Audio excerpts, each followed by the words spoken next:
So I am pleased to be introducing, we have an amazing panel here, which I'm not going to introduce. It's going to be three of us guys introducing this whole cornucopia of honorable women. So Don was just telling me that's the way it should be, so there you go. So I'm here to introduce Stuart Lee. Stuart Lee is the president and CEO of EPCOR Utilities Incorporated. Stuart took on the role in 2015 and has overseen the expansion of EPCOR USA beyond Arizona and New Mexico into Texas. Just last year, EPCOR assumed responsibility for the overseeing of the City of Edmonton's entire water utility, the whole cycle of those things. EPCOR also helped complete the award-winning Regina wastewater treatment plant. And before returning to EPCOR, Stuart spent 6 years with Capital Power Corporation, kind of their sister company, or it was part of the same company at one time, and as Senior Vice President and Development of Commercial Services and Senior Vice President of Finance and CFO. He's played a key role in the IPO process that led to the successful spin-off of Capital Power from EPCOR in 2009. Stuart is a seasoned business executive with more than 30 years of experience. He holds a Bachelor of Commerce degree from the University of Alberta and is a chartered accountant. Welcome, Stuart.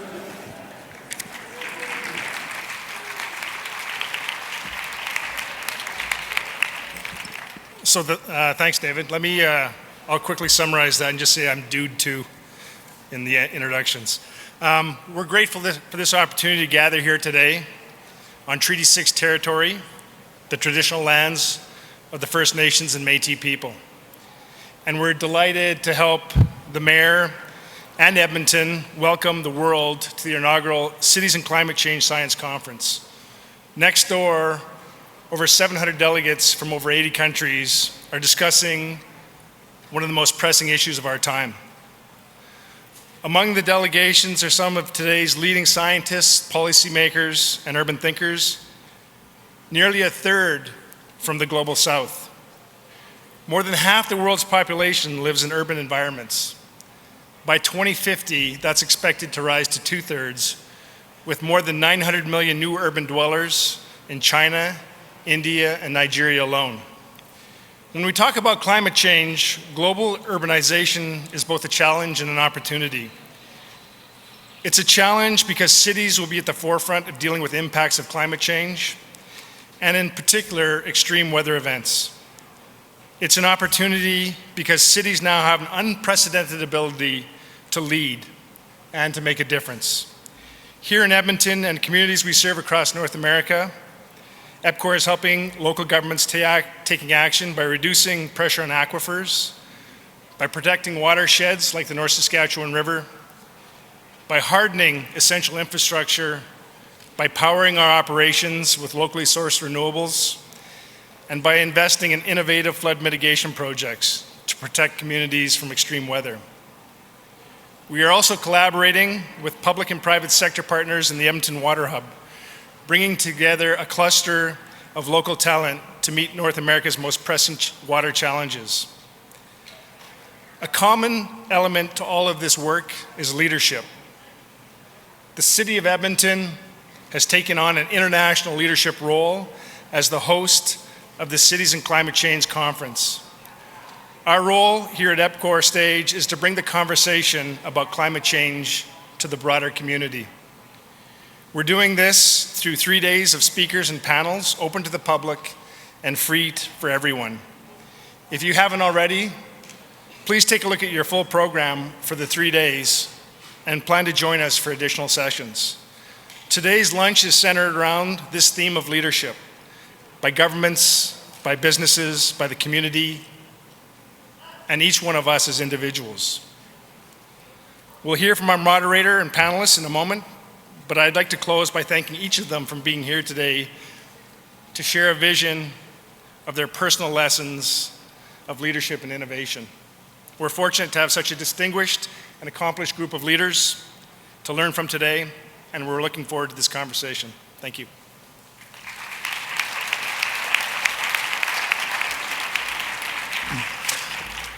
Thank you very much, Stuart.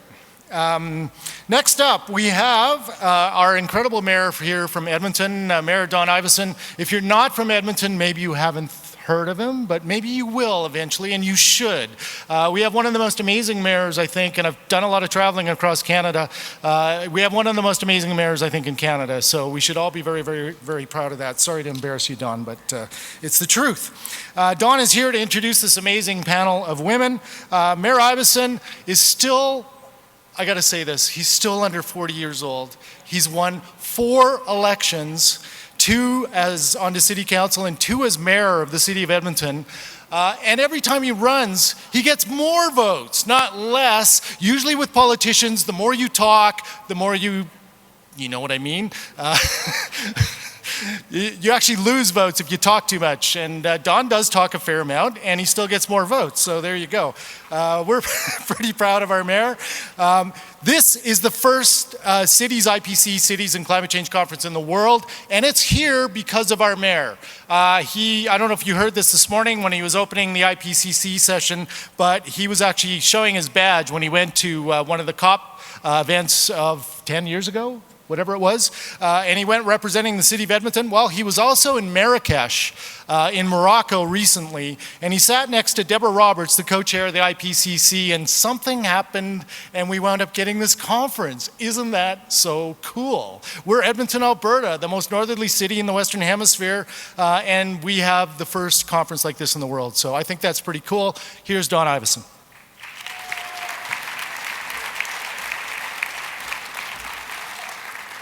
Well, I'm going to attempt to be uncharacteristically brief, and I will fail alongside all of you here. I'm just going to cover a bit of quick ground because I really am looking forward to the wisdom of this extraordinary panel that we have assembled here. The first thing I want to tell you is why we're here.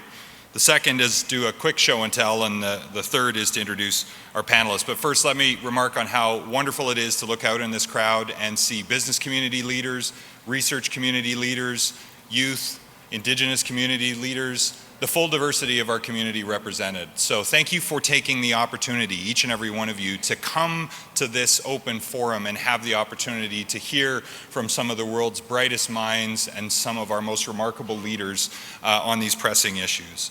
So why are we here? Well, put simply, we need to make science-based decisions if we're going to tackle these global challenges. And so to have the scientists here listening to mayors and practitioners from local government and for us to have an opportunity to learn from them is what it's going to take for us to surmount this challenge. But it does give me hope, because this is what cities do best. We deliver bottom-up change, not from City Hall, but at the confluence of our chambers of commerce and our universities and civil society and people who care. Where that lands is in cities, and that's where we will make the change that matters to 70% of the world's emission and more than 50% of the world's population. That's today in a world that is still rapidly urbanizing. And this is a phenomenal innovation, challenge, and opportunity. New industries, new jobs, new invention will be what helps us rise to this challenge. And that is an opportunity for our innovators and for our entrepreneurs. That's why we're here. The show and tell, and this was alluded to. So in 2007, I was sent as deputy mayor to the 13th Climate Change Conference. And I don't know if you can see, but it says on here, non-governmental. That's where cities were on the map when states were getting together and science was getting together to talk about climate change. We were considered non-governmental. We were at a side event to a side event. But thanks in part to Minister McKenna, who I'll introduce in a moment, when I went back to Marrakesh 9 years later, I was part of the government's official delegation, recognized along with local government leaders from around the world that the role of cities in rising to this challenge and the necessity of partnership and alignment between national governments, provincial and subnational governments, and local governments was imperative. And I was privileged to be able to be on panels with both of our ministers here to talk about the leadership that we are privileged and blessed even to have in Edmonton, in Alberta, and in Canada all lined up. And you're going to hear some more about that from our panelists here. So to introduce them, The Honourable Catherine McKenna was first elected as the first female Member of Parliament in Ottawa Centre on October 19th, 2015. She was appointed Minister of Environment and Climate Change on November 4th, 2015, 2 days before COP.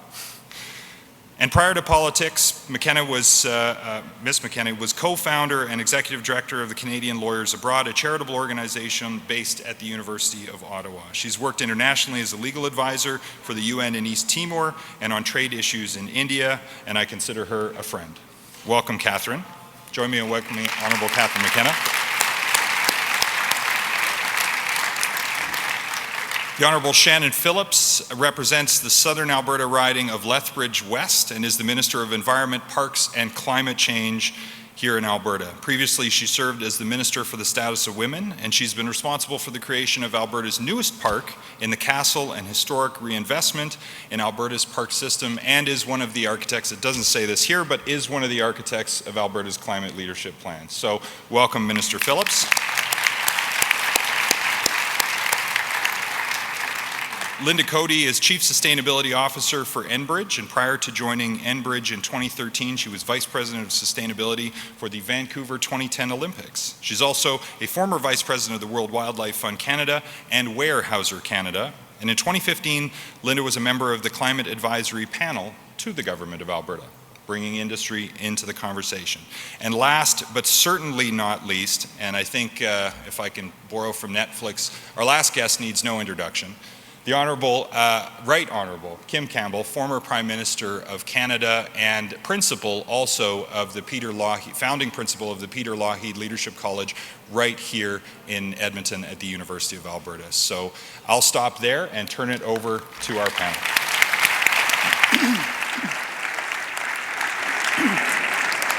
Hello over there. Thank you, Mayor Iveson. I have the delightful pleasure of moderating this panel, but I'm going to say a couple things to begin with because I think it's probably just going to fly on its own. But just very briefly, what a nice girl like me is doing in a place like this. I came in early 2014 to be the founding principal of the Peter Lougheed Leadership College, which is a program for third and fourth year students, interdisciplinary from many different faculties. It's a 2-year program, 2 courses in each year. In the first year, our students do a lot of work on the scholarship related to leadership, models of leadership, how we make decisions, the importance of diversity, teamwork, communications, etc. At the same time, we have a wonderful program of speakers who address these issues, and these presentations are open to anybody from the public. Anybody can come, and we live stream them to a number of other campuses. The students do a stretch experience in the summer that takes them out of their comfort zone. And with about 200 hours of community service, they go all over the world, and some stay closer to home. They come back, 2 more courses, workshops in leadership that applies what they've learned, problem solving, simulations, crisis management, all sorts of things. But then they do a capstone project in their small groups of about 10 students that are engineered for diversity and that they work with in the 2 years. And that in the Faculty of Science is designed to give our students an understanding of what it means to be an intelligent consumer of scientific research. And Margaret Ann Armour, who has led the capstones in the last 2 years, has had the students doing projects on alternative energy, where they've tried to understand the science of it, but also to see it in the broader context. And I was thinking today, because in case any of you are going into your 3rd year of university and would like to apply for the Peter Lougheed Leadership College, I see a lot of young people, I hope you'll be interested. But what our students are thinking about and learning about is what these panelists are dealing with in the real world, in real life. The issues that we're talking about and trying to make our students aware of are on their plates. And this is an extraordinary group of leaders in Canada. They all also happen to be women leaders, and I think they want to make some comments about the implications of that. But this has got to be one of the most important issues. And leadership, as others in introducing, Mayor and others have said, is fundamental to making this happen. What is leadership about, if not being able to mobilize people to achieve a certain end? And on the shoulders of these panelists really lies the possibility or the impossibility of success in this area, and they're really quite remarkable. So the first thing I'm going to ask them about is what their approach to leadership is, how they see it. Do they see it differently now that they're dealing with this particularly difficult topic, one of the most challenging topics in the world, and would they describe themselves as having a particular leadership style or approach that they take to this? So I'll turn to Minister McKenna. Well, thank you very much, and it's amazing to be on this panel today. And a huge shout out to Don Iveson. I can't believe you're under 40. What the heck? Can you guys hear me? Is that loud enough? Okay, good. So what's my leadership style? I'm a straight talking, no BS, just get things done in an ambitious way, bringing people together. And the good news is that actually, the women I've seen are really kicking it on climate. We just announced in our budget, we're going to be having a G7 meeting with all the women kicking it on climate. And why is this relevant? Like, it's kind of, sometimes I'm shy away, like I am a woman, but who cares, right? I'm just someone who's trying to get things done and working with lots of people on the biggest challenge we face. But the thing, so if you go Google women and Google negotiation, it'll be like, we suck, women suck, they can't negotiate their own salary. Like, you know what I've noticed is that women really are kicking it on climate change. So I went to the climate negotiations, and we were sitting around, it's 2 days into my job, I didn't even know what a COP was, so I was like, okay, I'm just gonna ask, what is a COP? Conference of the Parties, great. I was like, why are they using all this jargon? Like, aren't we just trying to save our planet? And that's to the scientists here, let's not use jargon, we gotta make it real. But it was really interesting to see the women that were around there. So you had Christiana Figueres, who was the head of the UN negotiations. You had Laurence Toubiana, she was a French climate ambassador. You had Mary Robinson, she was the former head of the UN Human Rights, now working on climate justice and women. You had Sharon Burrows, who was hardcore labor, talking about people and jobs and transition. And I was like, wow, this is great. And then a lot of the other folks around the table, the guys were like fighting to the death over their own position. Like as if this was a zero-sum game. I was like, God, it's the planet. Like that is not a zero-sum game. You can sit there and argue your country position till you're blue in the face, and we're all losers. And it was really empowering to actually see women see the bigger picture, realize that we had to be ambitious, that if we didn't stay well below 2 degrees, aiming for 1.5, we were all going down. And that there were going to be a lot of folks that were small island states that were underwater, but we all see extreme weather events. We've seen flooding, we've seen droughts, we've seen forest fires. Waterton Lakes National Park, half of it burned down. That, really, it was really amazing to see women just be practical. And I don't know, like I haven't done a scientific study on why women, were doing this or why we're more practical, but I've seen this in Canada. So, with Shannon Phillips, she's always like, you know what, we're just going to do this. We're going to figure out how we're working with industry and environmentalists. We've got Linda here representing industry. And we have no time to waste. I don't want to spend time yelling and screaming and, fighting with all my Twitter trolls. I'm not going to do that. I'm actually just going to we got to move ahead. We got to take action. And I'm so proud that there are so many women, not because they're women, just because they're awesome, who are fighting the fight on climate action in a very real, tangible, practical way that's going to grow our economy, create good jobs, and also save the planet for our kids and grandkids. Thank you.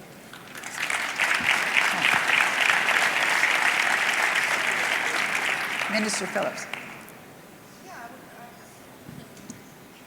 What she said, I think my style and approach to these matters has really not changed all that much since a few days after I was sworn into cabinet, and it became clear to me that I had some really big problems to solve in terms of Alberta's international reputation and a number of challenges that we had in and around market access and so on. I was very grateful for people like Linda, who had already gone through in the course of their career challenges like this around bringing industry and people together to achieve an outcome. For example, her work at World Wildlife Fund, Weyerhaeuser, and then VANOC.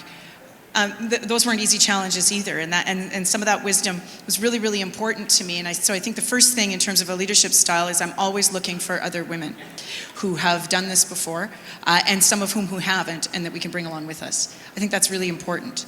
Because Catherine's right, all sorts of stories get told about us, about what we're good at and not good at. I would prefer to make news stories to prove that we're good at everything. And so that's where I'm at on that.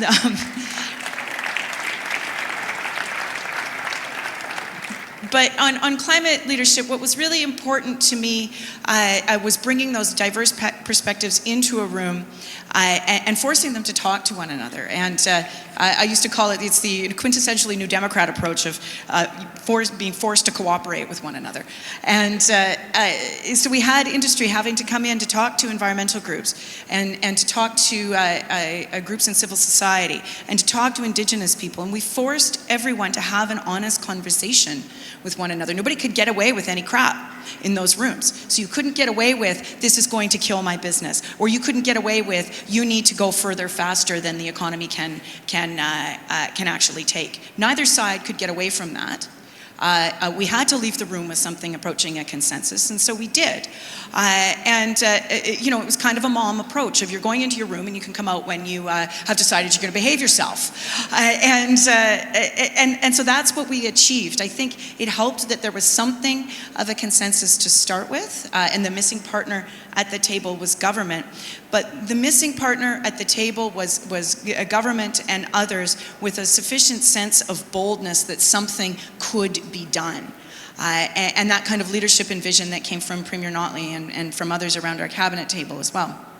So timing is very, very important, but I think the approach of essentially forcing people to agree is something that maybe doesn't have to do with gender. It has to do with a different kind of leadership style, in which you are not putting up with tantrums, you're not putting up with zero-sum thinking, you're just moving forward. And you're being practical one step at a time as you do it. I take the same approach in our federal-provincial relationships. As I've often said to Catherine, this is not your father's federalism. We're not going to stomp our feet or cross our arms or sit in the corner. If we're going to disagree, we're going to do so respectfully, and we're going to be firm about Alberta's interests. They're going to be firm about Canada's interests, and we'll work it out. Great, thank you. So all of the above, but I guess coming at this issue of climate change and emissions reduction from the perspective of being a sustainability practitioner and working in the private sector, my experience has been is that transformative change has to happen in multiple places. So you have to have change on an issue like climate change, have it happening at the policy level, in markets, in technologies, in homes and how people think of energy, how they use energy, cities, communities, youth, the whole ball of wax. So leadership, I think, a critical skill in leadership, which I think both of the ministers here today have, and the Right Honourable Kim Campbell as well, is the ability to build a big tent that can house a lot of different perspectives, a lot of different capacities, a lot of different talents, and to keep that tent together. Maybe sometimes people exit and enter it at different times, but to build a big tent and give people the flexibility within a framework to bring their own talent and experience to new solutions. And when I look around for a good example of that kind of leadership, at least in terms of investors and capital markets, one of the places I think we're seeing this happen is an initiative headed by the former governor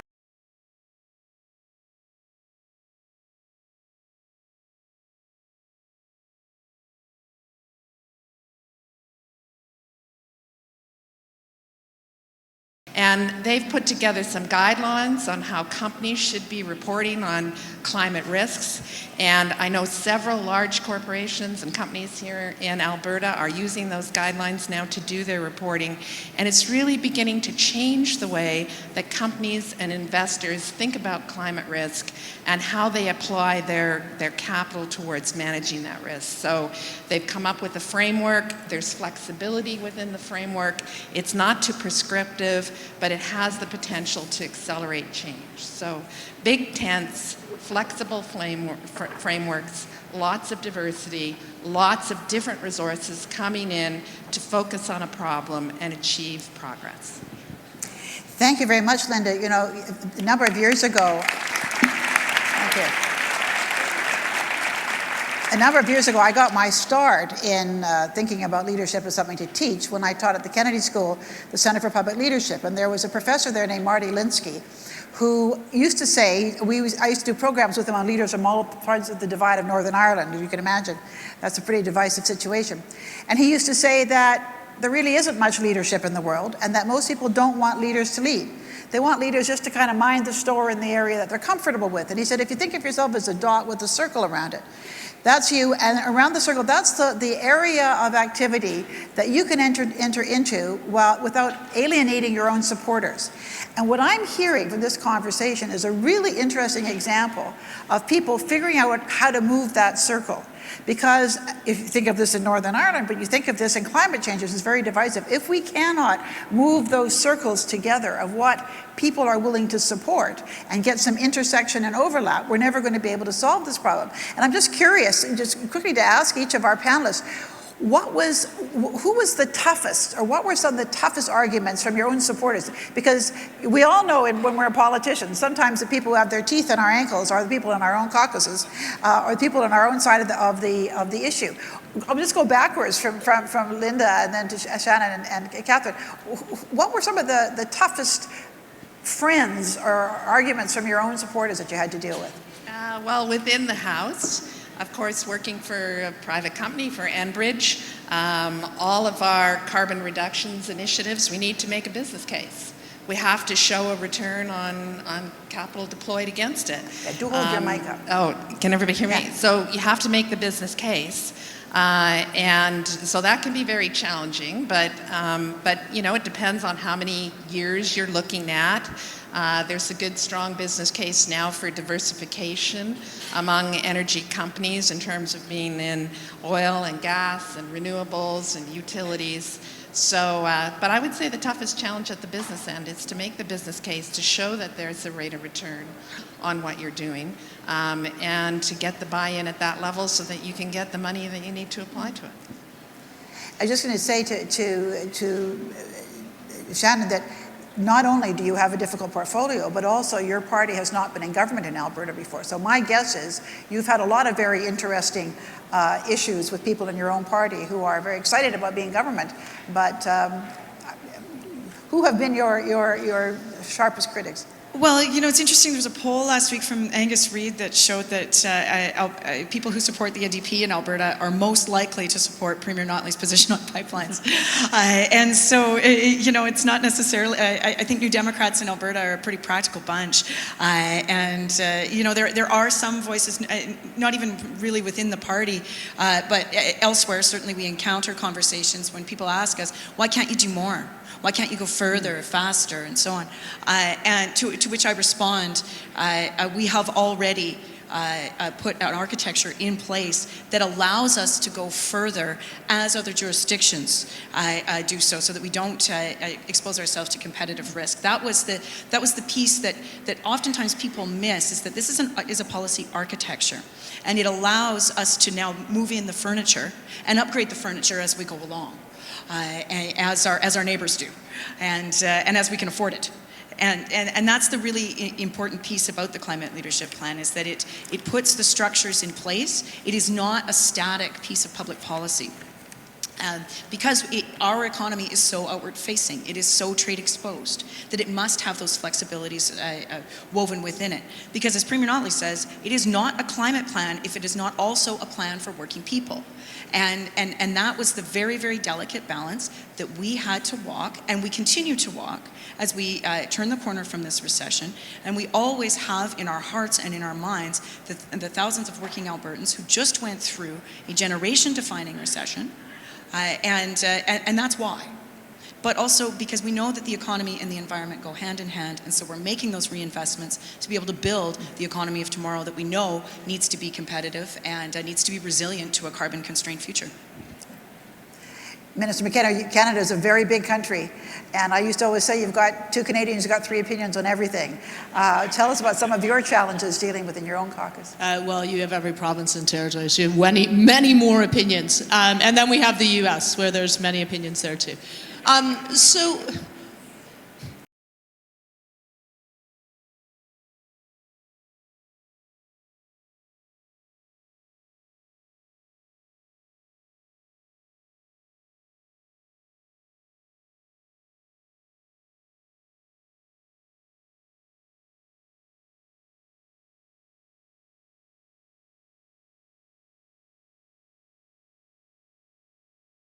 them I say, like, you know, first of all, you have the first ever Alberta government that's put a hard cap on emissions, that's put a price on pollution, and that is committed to phasing out coal and making the investments they need to diversify. Like, that is a really big deal. So we were able to get a climate plan in large part because Alberta stood up and did that. And it actually has real dividends, because when we were trying to get the Canada-European Free Trade Agreement, I'm actually a trade policy wonk. I really believe trade is good, everyone. 9 million jobs in the US rely on trade with Canada. You know, people said to us that the reason the previous government, the Conservatives, couldn't get it over, the federal Conservatives couldn't get it over the line was because in Europe, they didn't think we were serious on climate action. When I went to the pre-COP meetings in Paris, people just talked about the tar sands, how bad, how could you have a climate plan? I came back a week later, and it was after Alberta had announced their climate plan, people were like high-fiving us and saying, you guys are really serious. So on the one hand, you know, hard things are hard. And I think that we can't do everything at once, but we have worked through over a year to develop a Made in Canada climate plan with provinces and territories recognizing everyone's unique circumstances that will get us to where we need to be, because we want to save the planet, but also because we want the economic opportunity. On the flip side, and this is like, there's divergences in different views, and you could create nuances by provinces, but I guess on the simplistic other side, there are people who are like, any climate action is going to destroy the economy, competitiveness, you don't understand. No, I totally understand. I understand where the world is going. It's not because Justin Trudeau says that, it's because we now have the opportunity of clean growth, and that is a good thing, folks. Like, you know, when you look at, you guys had your renewable auction. It was amazing to see the price. Prices were so low. That is good. You can save money. You want to make sure with resources that you're being efficient. That's actually a small c conservative ideal. And when we talk about Mark Carney, the governor of the Bank of England, we want to disclose companies to disclose their risk. It's not your risk by quarter. It's the risk that we're going off a cliff. If we don't figure this out, and you know what's going to happen, that'll be huge economic dislocation. And I know I sound like a super policy wonk, but I actually really believe that the environment and the economy go together, and good policy will get the outcomes you want, which will be reducing emissions, which will be saving people money, so investment in energy efficiency in your homes, in your buildings, in your vehicle. Like, there's huge opportunities in the industry. But also, it's the jobs and the clean growth opportunity. Like, when I go to China, they say, give us your clean air, clean water, clean soil solutions. And I want Canada to be the one with all of those solutions. That's why I always travel with a mini trade mission. The Canadian innovators, a lot of them in Alberta, amazing innovation. And so we have, you know, as hard as it is, and like there actually is fights, you probably go to my Twitter feed right now, and like there'll be like fights on one side and fights on the other. Like, I actually think it's fine. Like, there are going to be people on the extremes, but Canadians, and Jean Chrétien, former Prime Minister, said this. He said, you know what, Canadians are actually reasonable people. If you can show some leadership, show some vision, and talk to them like you respect them and understand they might have different perspectives, but bring them together, you can get to a good spot. So there's going to be a lot of noise, and provinces can be tricky, that's for sure. But we're just going to keep on keeping on, and you can't keep your eye off the ball, and you can't pander. You just have to always just be looking at what have we committed to doing, how are we working together, how do we make decisions that are outcome based. So when you put a price on pollution, how do you be smart on it? How do you make sure that you're looking at competitiveness issues in trade exposed sectors? But it's a huge opportunity, and I love my job as hard as it can be, and sometimes a little grouchy. You might have seen me sometimes and calling some folks out. That doesn't happen that much, but sometimes it's okay to do that. But it's, I think that, this is a huge opportunity for Canada to be a leader, and a leader on the solution side, and create great jobs, including great jobs here in Alberta.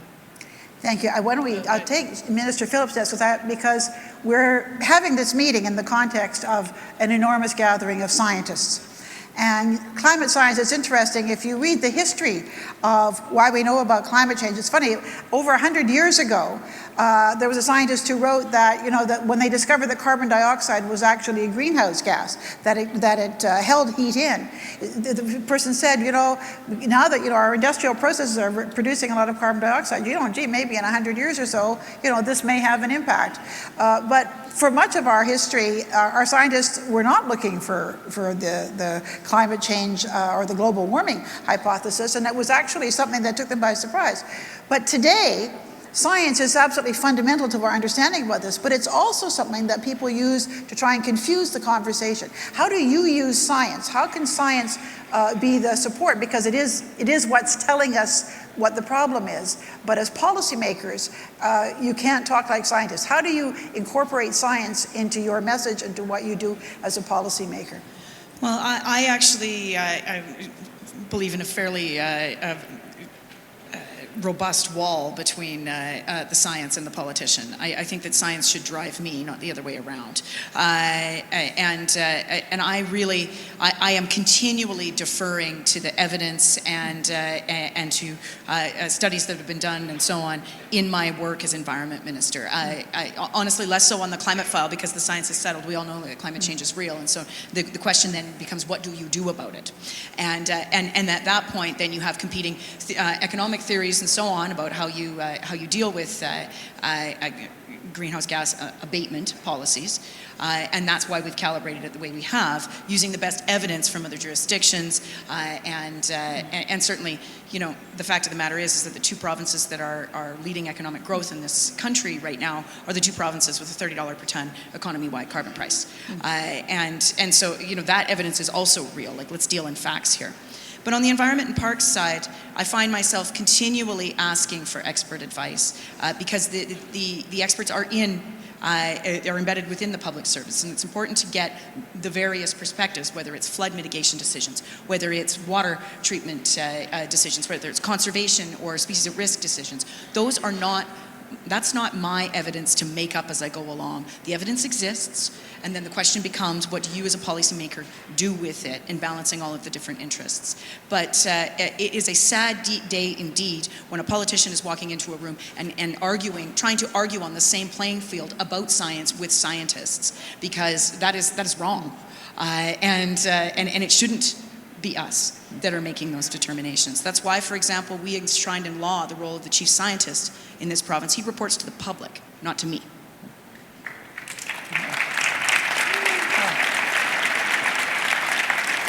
Well, before you address this, Minister McKenna, I'm just going to say that Minister Phillips said the science is settled, and you and I both agree with that. But you have, in the United States, our chief trading partner, a president who says that climate change is a hoax created by the Chinese. Gee, those Chinese sure seem to be profiting by that hoax, because they're producing solar panels up the wazoo. But so in terms of Canada's relationships, foreign relationships, and the fact that you have to deal with people who are not prepared to acknowledge that the science is settled, how do you manage that? So, I don't even, in some ways, there's no point in saying that the science is real, because I think there's a lot of politics in politics. Look, the science is settled, but I actually think, though, as politicians, we do have an important role to translate the science into real things. Like, the challenge, and we have some great scientists who are really amazing at this, both within my department, but also, I know Catherine Hayhoe, is she here? She's probably kicking around somewhere, who are able to help explain and demystify the science. So I think that's important. You're not going to get everyone. And I will tell you, the one thing that really makes me really mad is when they play games about the science on climate change. It's only about our planet, right? Like, we're just going to pretend that climate change isn't real despite all the evidence. And we're going to point to like 0.0001% of the scientists who don't believe in the science behind climate change. But I do think we could do more in helping map this out. It's not 2030 targets that people care about. Some people do. But people are just trying to understand, okay, the science is really scary. And when you think about what's happening now, we're seeing a lot of extreme weather events that are really impacting people, the huge costs associated with them. Translating like what does this staying well below 2 degrees mean in policy? And how are we going to do this? And that's why it's so important that scientists work with politicians. We need to listen to the scientists, and we believe that you made good policy based on science and evidence, not the other way around, as Shannon said. But we need to, figure out how we translate this. We also need to invest in science. So we just announced almost $4 billion in our last budget to support primary research. We need really good research, we need good scientists, and then we need good applied research. I know I've been to NATE and SATE and lots of good things going around, and then you can commercialize these technologies. But look, it is so astonishing to me that people would spend their time on Twitter calling me Climate Barbie, and they get very mad, actually. It's kind of interesting that if you actually say, you believe in climate change and you believe there's a disproportionate impact on women, for example, in developing countries, women often have to go get the water, and so girls are pulled out of school, they have to go further. People lose their minds. And I don't know what that's about, and there's some good, interesting research on that, but you could go down the rabbit hole on that. I think what we need to do is actually just work with the majority of people who believe the science on climate change, but want to translate that into what does that mean for real policies? What can they do? What is government doing? And how are we actually going to tackle this massive challenge? Linda, are you, in dealing with the private sector, are you finding that there is resistance from people in your sector to the science of climate change, or are mostly people really just focused on the practical problems, as the ministers have suggested? I think it's mostly a focus on the practical, like at the business end of it, it's a focus on the practical application of science and technology. And it really is focused on responding to market demand. I mean, as I said earlier, the way people think about energy, the way we use it in our everyday lives are changing so much, and the market rewards those who solve problems. So when I think about science and technology in the energy sector, I think about the changes that are happening here in Alberta with the use of solvents in oil sands production that could reduce emissions by as much as 40 to 50% from the upstream here. I think about at Enbridge the use of big data and artificial intelligence to optimize the performance of wind turbines.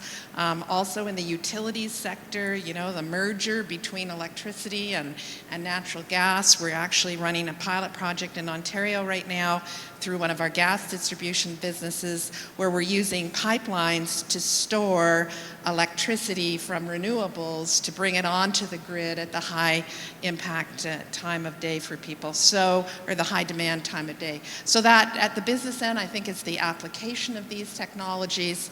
Are they meeting market demand? Are they giving people the energy they want at a price they can afford in a reliable way, and in a way that also is low carbon and speaks to the future of the planet? So I think that's the combination, and the companies that can meet that combination are going to be successful in their businesses.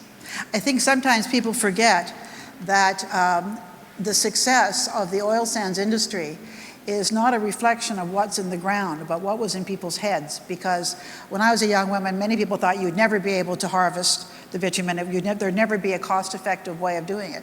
And it was actually incredible developments in technology that allowed that to happen and created this fabulous industry that really had a huge impact on Canada's economy and growth. And now we have to use those same brains, as you're suggesting, to take that acumen and figure out what are the next steps. But one of the interesting things we're seeing now is, of course, putting the price on pollution and pricing carbon. And both of our ministers are very involved in this. Minister Phillips, how do you see this, and how does Alberta see its approach coordinating with the Government of Canada and other governments?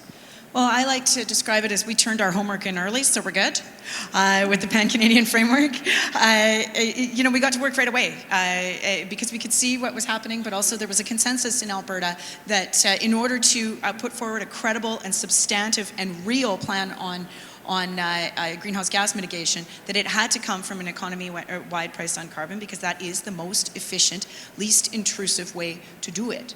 It is the most market-friendly way to do this. If you accept that climate change is real, then the question becomes for you, what are you going to do about it? The answer cannot be nothing, which we do see some people have that answer, and they let that silence sit in the void. So the question is, are you going to choose the most efficient ways to solve this problem? And we did make that choice. And so now what we do is we are taking the proceeds of that price on pollution and reinvesting it into building the world that we want. You'll see some of that world over here. Emissions Reduction Alberta is essentially our clean tech agency. They do calls on oil sands technology, on methane reduction, on industrial efficiency, and so on. Energy Efficiency Alberta is our new Crown agency that delivers programs for homeowners, for businesses, nonprofits, institutions. We're going to be bringing forward new programs for municipalities. We've got a whole suite of programs around Indigenous communities, for farms as well. So, I mean, every aspect of the economy then is seeing that reinvestment and seeing that push. There's a pull of carbon pricing with an appropriate system for large final emitters, but then there's a push of pricing and reinvestment as well, that when we push those dollars forward, we bridge some of the gaps around clean tech. We bridge some of the gaps that Linda looks at in terms of their balance sheet and others for the private sector, where you have to be able to make that internal case.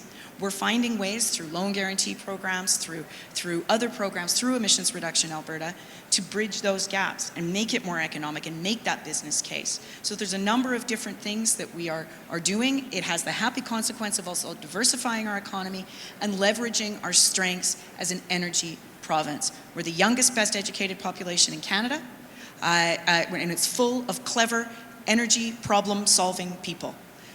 We believe that we should be looking at that in terms of the whole range of energy problems. Oil and gas, yes. Renewables, efficiency, storage, clean tech, also yes. Thank you. I feel like this is my favorite topic. People think I'm very weird. But going back to, I'm a trade lawyer. I care about markets. We have a market inefficiency. Why? Because polluting's free right now. Should polluting be free? Who believes polluting should be free? Raise your hands. Okay, you can be, even if you believe it, you can still raise your hands, but no one. Polluting shouldn't be free. Who believes in innovation? Who likes innovation? Anyone like innovation here? Who likes jobs? Yay. All right, great. Who wants to reduce emissions? Yay, okay, great. You're all on board then. You support carbon pricing because we have a market failure right now that we have given incentives to other, areas, to grow and innovate it. But right now, we've basically got a tax on the future. We've got a tax on our kids. We've got a tax on the planet because it's free to pollute. So this is about being smart. And once again, I mean, it's always so weird in my world because you have people that are fighting it, often conservatives. So let me tell you a story. I was in the States, I was in California, and I met with someone you had met, maybe you've met with them, George Shultz. Anyone remember who he is? Secretary of State. Actually, he served under a number of administrations, Republican administrations. He's like, yes, thank God you guys have put a price on pollution. I'm working with Republicans and, a cross-party group to do this in the United States because it doesn't discriminate. It's not different pieces of regulation. It's actually saying, put a price, figure it out, you will save money. And so we need to be doing things that are smart, that are going to get us to where we want to get. And this is the piece that's really exciting about putting a price on pollution is that you say if you innovate, you will save less. What is business good at doing? They're good at innovating and saving money. And so you see this. So I met with this in California. I was wearing a hard hat at a cement factory. I met with the Canadian young guy from Dartmouth who, as part of his master's, so we're talking about science, his master's degree, his master's thesis at McGill, he came up with a process where you would take emissions from industry, you would inject it in cement, it would make it cheaper and stronger. Who thinks that's smart? Who thinks that's rewarded by putting a price on pollution? Because you put a price on pollution, then people will think, hey, I want to pay less, so I'm going to use this new technology. And then that new technology, which is made in Canada technology, creating jobs here in Canada, can be exported. So, I mean, the problem is sometimes it's hard. How do you say that in a way that's pithy? But what you don't say is polluting should be free, we should do nothing, and we're going to fight to the death. What I say is, how about you fight to the death for our planet and for good growth and good jobs? Like, that's the fight we should all be having, and we should figure out how we're going to do it. Now, of course, you need to do things in a smart way. I'm a total policy wonk. I guess like Dawn and Shannon and I could probably go head to head on like being super wonkish. you can decide things in a smart way. And that's what we've been doing, but let's be clear about it. Polluting isn't free, and by putting a price, we're going to get innovation and good jobs and growth, and we're also going to do what we need to do, which is reduce emissions. Thank you. I'd like to ask Minister Phillips, just while she's hanging on to the microphone there, one of the things that you are very enthusiastic about is energy efficiencies, and as a way of reducing emissions. Do you want to say a little bit about that? Because you've been you're very articulate on that, and how we can all be part of the solution. Well, until very recently, Alberta was the only place in North America without an efficiency strategy of any kind. Mississippi had one, folks, but we didn't. Just get your head around that for a moment. So I'll leave that with you for a second. And so energy efficiency is essentially another source of energy in this province because there are so many opportunities to conserve. It is an actual energy source. And again, carbon is an input cost. It was even an input cost before pricing, but it really is now. And so when we implement efficiency, we end up with firms that can spend money on other things, and nonprofits that can spend money on other things, and churches that can make investments in other things. And all across the economy, we have a number of opportunities there. The other thing that we have is a lot of electricians, boilermakers, insulators, power engineers, a lot of folks who are actually looking for work right now. We still have labor market slack. The other thing that we have is a number of young women who are looking for jobs in skilled trades who would prefer a job that is a little closer to home, that isn't maybe necessarily going into one of the fly-in, fly-out camps. That's where our efficiency opportunities lie as Albertans as well. And I know that as a parent, what I would love to see is more parents who are able to take their kids to soccer in the evening because they're not having to go so far. And a lot of moms who can take advantage of their opportunities in the skilled trades, but maybe want to start their own business closer to home. That's the kind of Alberta that I want to at least have the opportunity for people to be able to pursue, in addition to all of the other great opportunities that exist for tradespeople in the conventional oil and gas sector. Just before you start, what do you think is the biggest opportunity for efficiencies that people here could address that people don't know about or forget about, or that people just sitting in our audience could go home and do? Well, there's so many things on the homeowner side, so I want you all to go to Energy Efficiency Alberta and bug them for your list of products and other things that you can do. But where the real opportunities in Alberta lie around that heavy commercial, light industrial sector, where we have, and in buildings and in process emissions as well. We have, despite the fact that we do need to do more work around diversification, we do have quite a diverse amount of manufacturing and other services that go on in this province, and almost all of which can at least benefit from an energy audit, which are also programs that we're bringing forward with the business nonprofit programs. There's a lot of potential there. It is very low-hanging fruit, and it's time for Alberta to harvest it.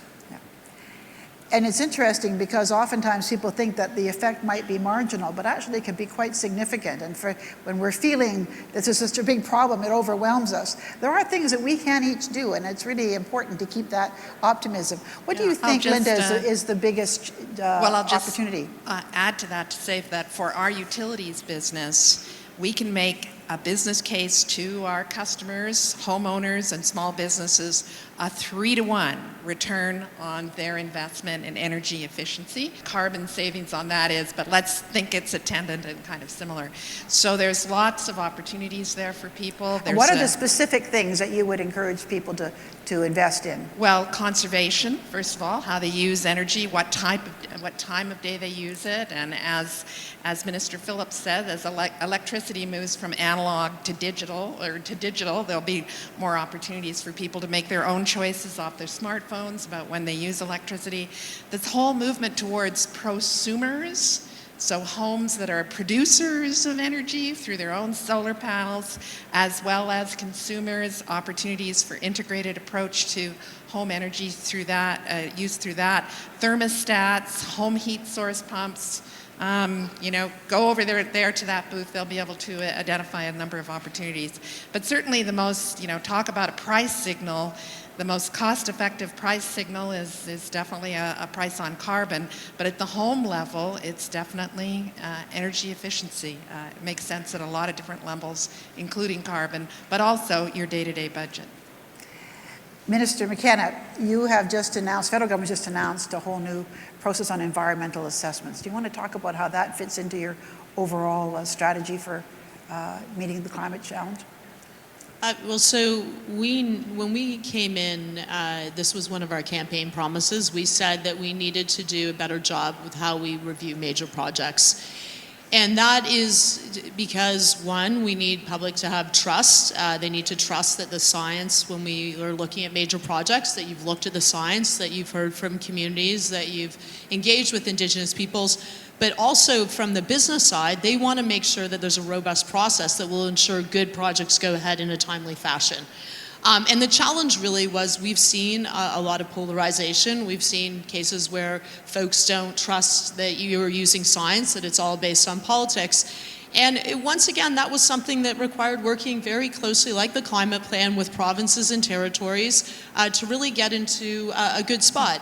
And in terms of climate change, yes, so for major projects, we will look at the emissions profile. I mean, you need to. You can't have policies across the board where on the one hand, you're saying climate change is real and we're going to do these things, and the other hand, we're not going to take it into account in other circumstances. So, I mean, it's across the board approach, and I think it's just smarter. What I don't love is I don't love when there's polarization. I don't love when everyone's fighting. And once again, when we came up with the we've introduced new legislation, we had everyone having to sit at the table. And I agree with Shannon on this. So when you put industry, like businesses, proponents of projects, with environmentalists, with provinces, with Indigenous peoples, you have to have more serious conversations. It's pretty easy to be out in the media and saying all sorts of things.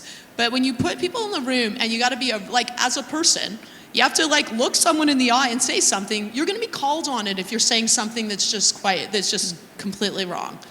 And so I think we've got to a really great spot where we're looking at how do we move forward. We're extremely blessed in Canada to have great natural resources. So how do we develop those in a sustainable way where we're working with communities, we're working with Indigenous peoples, and we're making sure that we protect the environment? That is just a smart thing. That will attract investment. We have the opportunity to have a world-class system that gets us beyond the fights.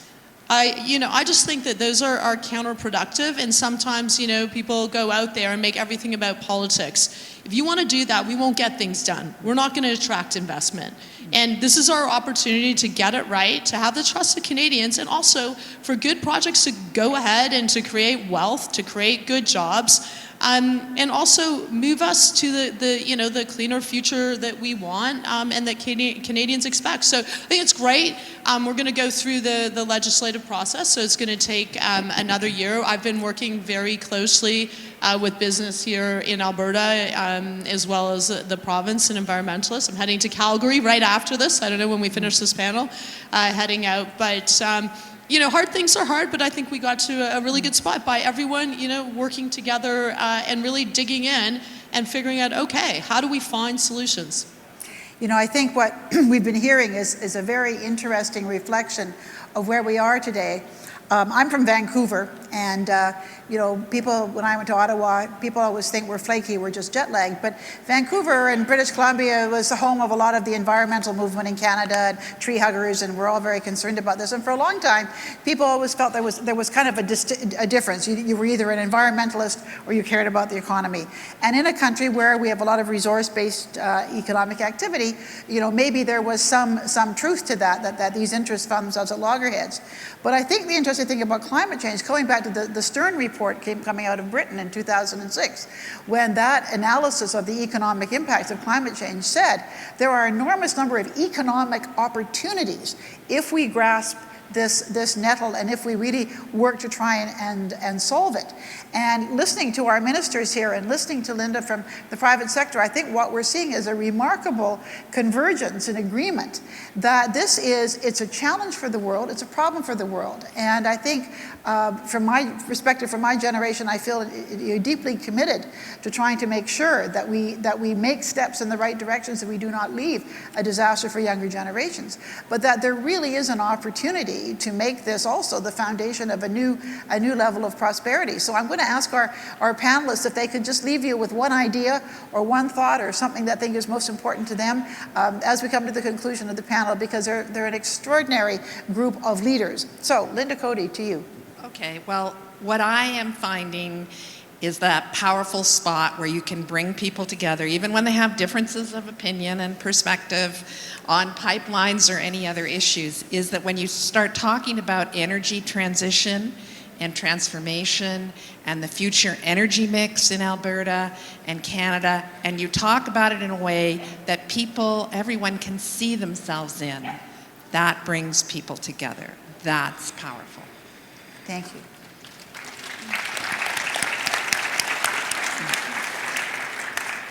And here we have why I relied so much on Linda through the climate leadership process, because that perspective was so important to us in developing the climate leadership plan. I mean, Linda came to us from a background in both the World Wildlife Fund and a forestry company.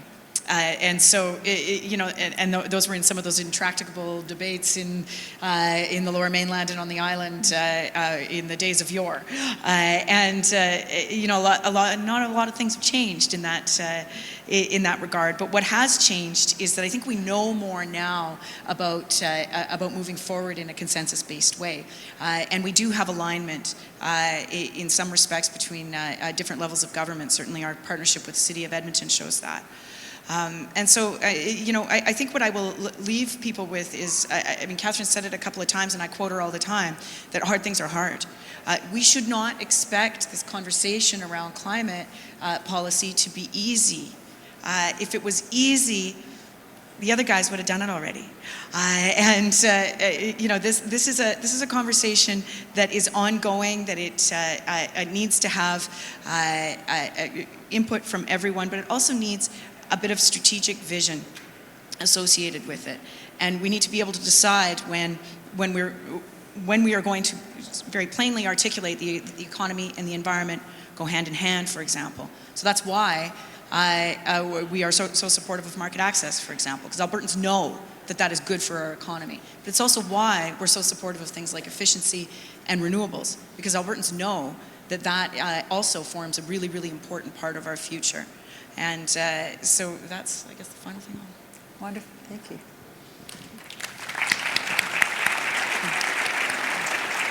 Gosh, it's always a lot of pressure. How do you say something super meaningful? Look, I think that everyone's going to have to push themselves, and that you're going to have to get out there and explain to folks what it means tangibly for the environment and the economy to go together, and not get sucked into it's too hard and too expensive, or we got to do everything now and stop developing. Those are lazy arguments that talk about the innovation, talk about the jobs, talk about, since it's cities, talk about the kind of city you want to live in with good public transportation that's cleaner, that the air isn't polluted, from coal, that your houses are energy efficient or producing energy, that you are saving money, that there are good jobs, that all these young people that I see in the front row, they're going to have awesome jobs in the future, that they're going to feel like they're contributing to a sustainable world. Talk about that. Because that's really, this is what vision is about. It's helping to translate to folks something that might seem really scary, because it should seem scary. Like, we are going off cliff, we don't figure this out, but we have an opportunity, so talk in real terms. I also want to give out a shout to all the scientists that are here, because you guys are really important. And I know I came into this job not that long ago, 2.5 years ago, and you've been toiling away, trying to explain to policymakers that the science is real, and would you please wake up and do something serious? I think the good news is, we've woken up, we're working really hard to do something serious. And the last thing I'll say, it's International Women's Day on Thursday. I want to give a shout out to all the women who've been working really hard on climate change. I'm looking at Martine and all the women that work with me in Environment and Climate Change Canada, but also all the women who are really kicking it on climate. You're awesome. I really appreciate all your hard work, and keep on pushing. Thank you. Well, in anticipation of International Women's Day, I also wanted to say how great it is to have this remarkable panel of women leaders. And when the Stern report came out in Britain in 2006, I went to a conference in London, and there was a journalist named Anatole Lieven who wrote a wonderful column shortly after that meeting, where he pointed out that if the industrial democracies of the world cannot deal with climate change, not only is that a disaster for our world, but it will discredit the whole notion of democracy in the younger generation. If our governments cannot deal with those issues, if we are incapable because of political dysfunction. And what you've seen today are three remarkable leaders, two of whom are political ministers, who I think demonstrate the wisdom and the very best approach to political leadership, which is inclusive, which is action-oriented, and leadership of the private sector, which is also thoughtful, forward-looking. If we have that kind of leadership, we can deal with the issue, and we can also maintain the support and confidence in our institutions so that our young people can look forward not just to a world that's not being destroyed by climate change, but to vibrant democratic institutions in which they can participate and where they can continue to make the world a better place and make our country so livable. So I want to say that as founding principal of the Peter Lougheed Leadership College, this was a wonderful lesson in leadership, and I want to thank these wonderful leaders. Invite you all, check us out online, come to our website, but I hope that you will all be inspired by what is possible when good leaders get a chance to do the kinds of things that we want them to do. So thank you very much. Have a great day. Thank you. You guys are wonderful.